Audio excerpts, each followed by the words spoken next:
Welcome back, Holotable Heroes, to another Galaxy of Heroes video with me, your bald-headed boy, Scribble. Today we are going to be talking about Baylan Skoll, the very next epic confrontation that is coming to Galaxy of Heroes on a holotable near you.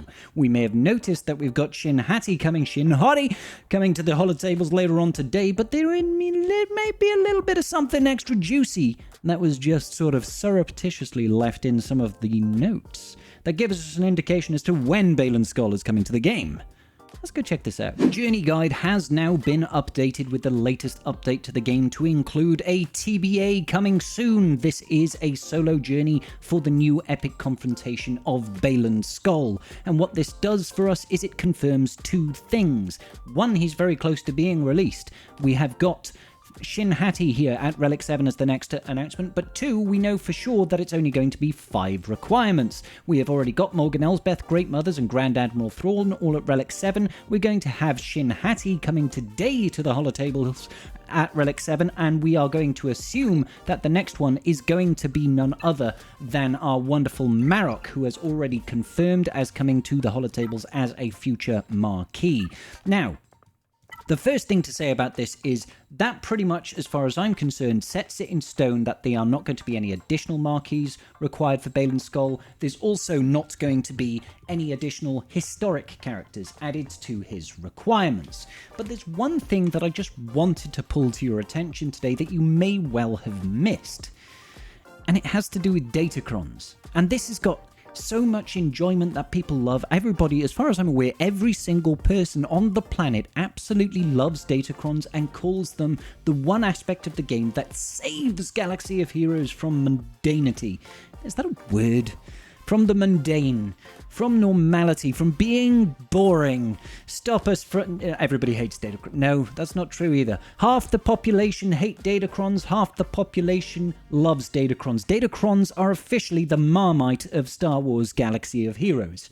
I personally like Marmite. This is what I wanted to draw your attention to. Shin Hati, like all new marquees that come to the game, and all new releases, in fact, that come to the game, tend to have a Q&A that gets answered on the forums. Now, I will have a link to this forum Q&A down in the description down below if you want to have a read through yourself, but there's one thing in particular that caught my eye. If we head down over to Datacrons, if we go over, I said Datacrons, there we go. There was some clever soul that said, does she have a god-tier datacron like the Great Mothers? And let's be honest, the Great Mothers datacron is absolutely god-tier.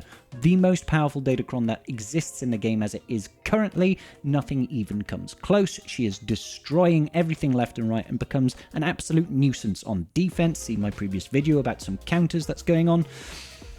The response here, though, some of you will be very happy. Her marquee does not have a bespoke datacron. There was much rejoice. No bespoke datacrons, but don't hold your horses so quickly. Baylan's first run will. Oh, okay, so even though Baylan Skoll is a brand new epic confrontation, which means he most likely is not going to be returning, or most likely not going to be permanently available in the Journey Guide, epic confrontations usually are, you know, sequential. They come out every 3 months, every 6 months, or in, you know, Bo-Katan Mandalore's instance, every month, just turns up on the 10th.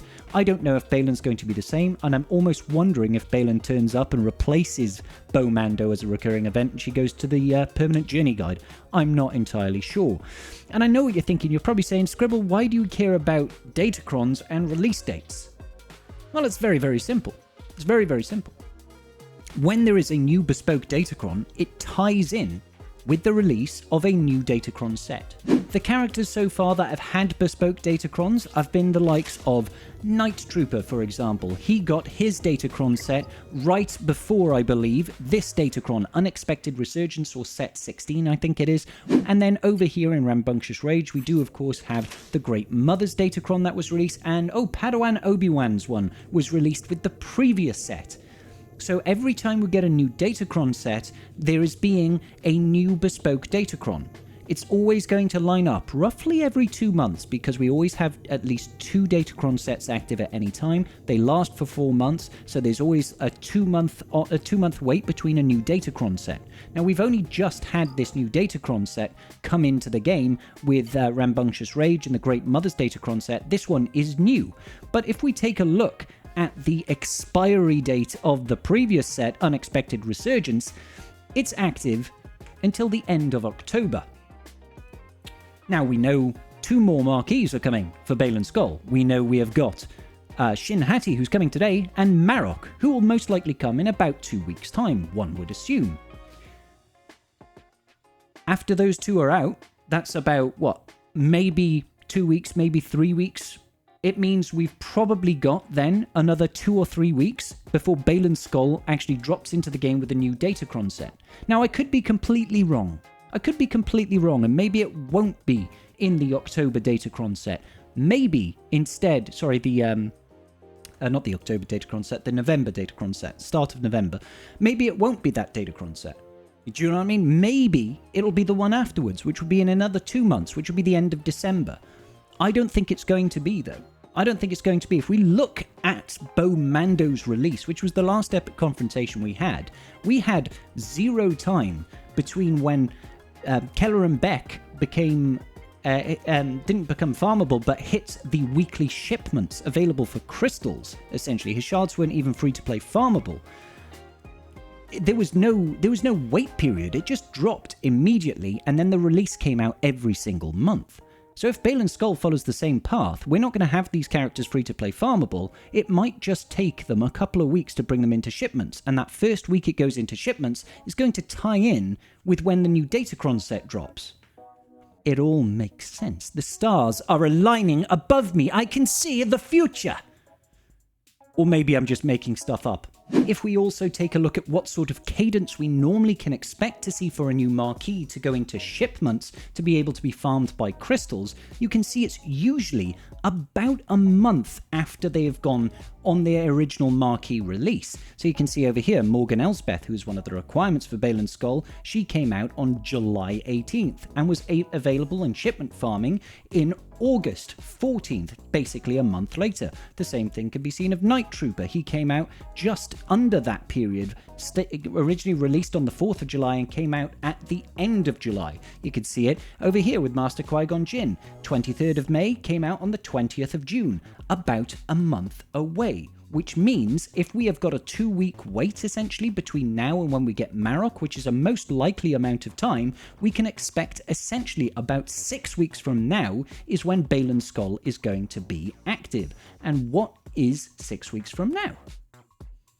The end of October, tying up with Marok going into shipments as a farmable character, tying up with a new Datacron set, tying up with potentially a brand new Baylan Skoll being dropped on the holotables. It's happening. I've done it. I've cracked the code.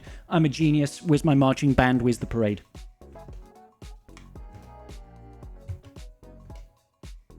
Alright, turns out there's no marching band, there's no parade, there's no prizes in having a brain the size of a planet.